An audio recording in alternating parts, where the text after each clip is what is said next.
Aghori issue నడుస్తుంది, social మీడియాలో full viral అవుతుంది. ఒక అఘోరీ అయ్యి ఉంటే ఒక అమ్మాయిని పెళ్లి చేసుకోవడం కరెక్ట్ కదా సనాతన ధర్మంలో అని చెప్పేసి చాలా మంది దీని గురించి మాట్లాడుతున్నారు. మీ అభిప్రాయం ఏంటి? ఇదంతా గమనిస్తున్నారు కదా. అది టోటల్లీ రాంగ్. అది మరీ అరాచకం చేస్తున్నారు. ఎవరు ఆమె కంట్రోల్ కూడా చేయలేకపోతున్నారు ఇన్ని రోజుల నుంచి.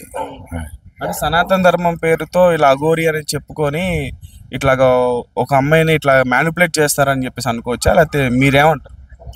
అంతే కదా, ఆమె చేస్తున్నది అంటే చూస్తున్న ప్రకారం, మన వీడియోల్లో న్యూస్లో చూస్తున్న ప్రకారం ఆమె చేస్తున్నది తప్పు. అదేం చెప్పదలుచుకున్నాను. సో అంటే ఇట్లాంటి వాళ్ళ దగ్గరికి వెళ్ళినప్పుడు జాగ్రత్తగా ఉండాలంటారు అమ్మాయిలు కూడా? చాలా జాగ్రత్తగా ఉండాలి. అసలు చూసుకోవాలి ముందు ఎలాంటి వాళ్ళు ఎవరు చూసుకొని గుడ్డిగా నమ్మేయకుండా వెళ్ళిపోకూడదు. అన్ని ఫ్యాక్ట్స్ చెక్ చేసుకొని వాళ్ళతో డీల్ చేయాలి ఏదైనా చేసిన. అంటే మొన్నటి వరకు అఘోరీ రాష్ట్రం అనేది ఎక్కడ తిరిగినా సరే అందరూ పూజలు చేసేసి ఇలా చేశారు కదా. మరి ఇట్లా నమ్మే వాళ్ళ గురించి మీరు ఏమంటారు? అసలు ఇట్లాంటి వాళ్ళు వీళ్ళు నమ్మచ్చా, ఇలా పూజలు చేయొచ్చా? అసలు ఇట్లాంటి వాళ్ళు సొసైటీలో ఎంతవరకు డేంజరస్? అంటే రియల్గా ఉన్న వాళ్ళకి నమ్మచ్చు, కానీ ఇట్లా ఫేక్ వాళ్ళు చాలా మంది ఉంటారు. అదే చెప్తున్నా, ముందు ఫ్యాక్ట్స్ చెక్ చేసుకొని వాళ్ళు నమ్మడం గట్ట చేయాలి. మరి గుడ్డిగా ప్రతి వాళ్ళని నమ్మేయకూడదు. వాళ్ళ పరిస్థితి చూసి వాళ్ళు నిజంగా జెన్యున్గా చూసి అప్పుడైతే నమ్మచ్చు.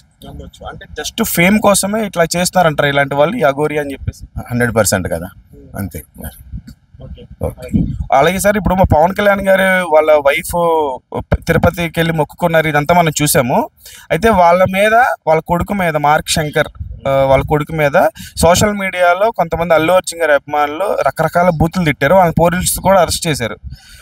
సో ఇట్లా ఏ నాయకుల మీద చేసినా ఇట్లా అరెస్ట్ చేయడం కరెక్ట్ అంటారు?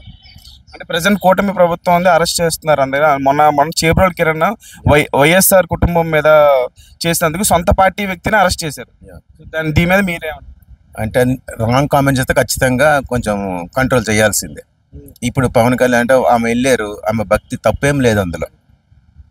రాంగ్ కామెంట్ చేస్తే మరి ఎవరైనా సరే అల్లు అర్జున్ గారు అని కాదు, ఎవరు చేసినా కొంచెం కంట్రోల్ చేయాలి. అర్జున్ గారి అభిమానులు అంటే ఎవరైనా సరే కంట్రోల్ చేయాలి కదా వాళ్ళని. అట్లా చేయకూడదు కదా రాంగ్ కామెంట్స్ ఎవరి మీద అయినా సరే. అల్లు అర్జున్ గారి మీద అయినా సరే, పవన్ సార్ మీద, ఎవరి మీద అయినా సరే, ఏ హీరో మీద, ఏ పొలిటికల్ లీడర్ అంటే పర్సనల్ గా ఇంట్లో ఆడవాళ్ళ మీద కమెంట్స్ చేయకూడదు, పర్సనల్ అటాక్ చేయకూడదు. ఆమె భక్తి, ఆమె వెళ్ళారు, తప్పేముంది అందులో? రూల్స్ ప్రకారమే అంతే డిక్లేర్ సైన్ చేసి వెళ్ళింది కదా, ఆమె తప్పేమి లేదు కదా అందులో. అట్లా సో అట్లా వాళ్ళిద్దరు బాగానే ఉన్నారు. అల్లు అర్జున్ సార్ అను పవన్ కళ్యాణ్ సార్ వెళ్ళి కలిసి మాట్లాడుకుంటున్నారు.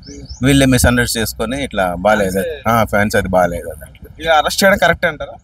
అరెస్ట్ ఇంకోసారి ఏ తప్పు ఎవరు చేయకుండా అరెస్ట్ చేశారు, అది మనకి రూల్స్ తెలియదు, కానీ కామెంట్ చేయడం మాత్రం రాంగ్, చేయకూడదు. ఎవరి ఫ్యామిలీస్ అయినా వాళ్ళ నమ్మకం వాళ్ళు చేస్తున్నారు. అంటే ఒక ఫారినర్ అయ్యి ఉండి డిక్లరేషన్ ఇచ్చి స్వామివారిని దర్శనం చేసుకొని తలనీలాలు సమర్పించి 17 లక్షల రూపాయలు ఆ కుర్రోడి పేరిట అక్కడ అన్నదానానికి ఇచ్చినందుకు మీరు ఇదంతా గమనించారు కదా, మీరేమంటారు? చాలా మంచి పని చేశారు. ఆమె భక్తి ప్రకారం చేశారు, అందరికి ఉపయోగపడే పని చేశారు కదా. అది మనకు చాలా మంది వెళ్తారు, మొక్కులు తీర్చుకుంటారు. ఆమె కూడా అట్లా చేస్తుంది, అందులో స్పెషల్ ఏం లేదు. అది మంచి పని కాబట్టి మనం అప్రిషియేట్ చేయాలి. అంటే ఇప్పుడు ఆమె డిక్లరేషన్ ఇచ్చారు బికాజ్ షీఈస్ క్రిస్టియన్.